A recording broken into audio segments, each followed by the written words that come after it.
Chapter 28. And then. Turtle never told. She went to the library every Saturday afternoon. She explained, which was partly true. Make your move, Turtle. You don't want to be late for the wedding. The ceremony was held in Shin Hu's restaurant. Grace Wexler recovered from a world record hangover, draped a white cloth over the liquor bottles, and set a spray of roses on the bar. No drinks would be served today. Radiant in her wedding gown of white heirloom lace, the bride walked down the aisle, past the tables of well-wishers, on the arm of Jake Wexler. Mr. Hu, the best man, beamed with pride at her light footsteps as he supported the knee-knocking, nervous groom. A fine red line of a scar marked Angela's cheek, but she looked content and lovely as ever in her pale blue bridesmaid gown. The other bridesmaid wore pink and yellow with matching crutches. The guests cried during the wedding and laughed during the reception. Flora Baumbach smiled and cried at the same time. You did a good job altering the wedding dress, Baba, Turtle said, which made the dressmaker cry even harder. A toast to the bride and groom, Jake announced, raising his glass of ginger ale. To Crow and Otis Amber. The heirs of Uncle Sam Westing clinked glasses with the members of the Good Salvation Soup Kitchen, sobered up for this happy occasion. To Crow and Otis Amber. Apartment 4D was bare. For the last time, Judge Ford stared out the side window to the cliff where the Westing house once stood. She would never solve the Westing puzzle. Perhaps it was just as well. Her debt would finally be repaid, with interest. The money she received from the scale of her share of Sunset Towers would pay for the education of another youngster, just as Sam Westing had paid for hers. Hi, Judge Ford. I came to say goodbye, Chris said, wheeling himself through the door. Oh, hello, Chris. That was nice of you, but why aren't you studying? Where's your tutor? She looked at the binoculars hanging from his neck. You haven't been bird watching again, have you? There will be plenty of time for birds later. First, you must catch up on your studies if you want to get into a good school.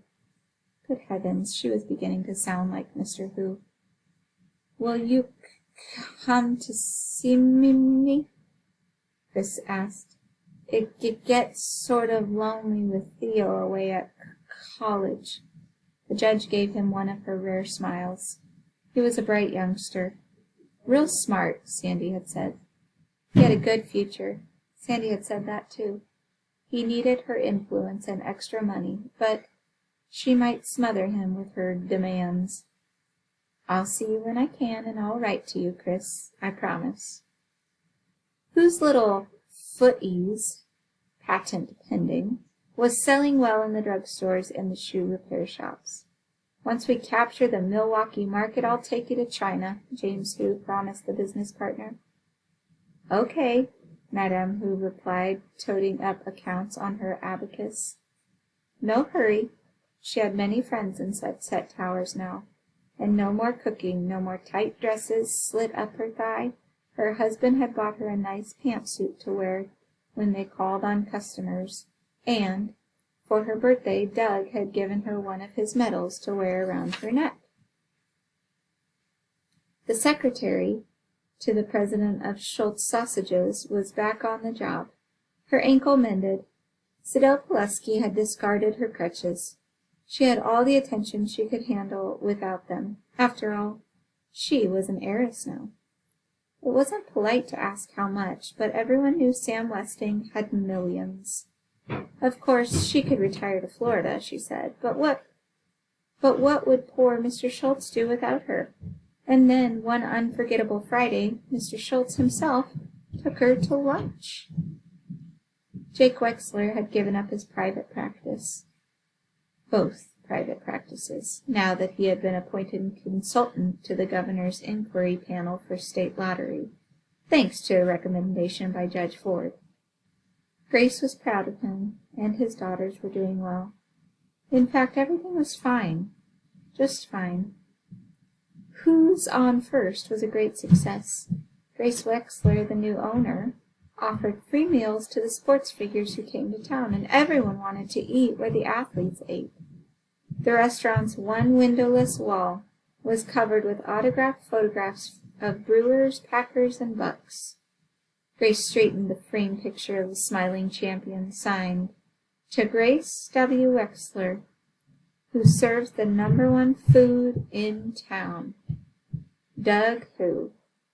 She certainly was a lucky woman, a respected restaurateur, wife of a state official, and a mother of the cleverest kid who'd ever lived. Turtle was going to be somebody someday. A narrow scar remained, and would always remain on Angela's cheek.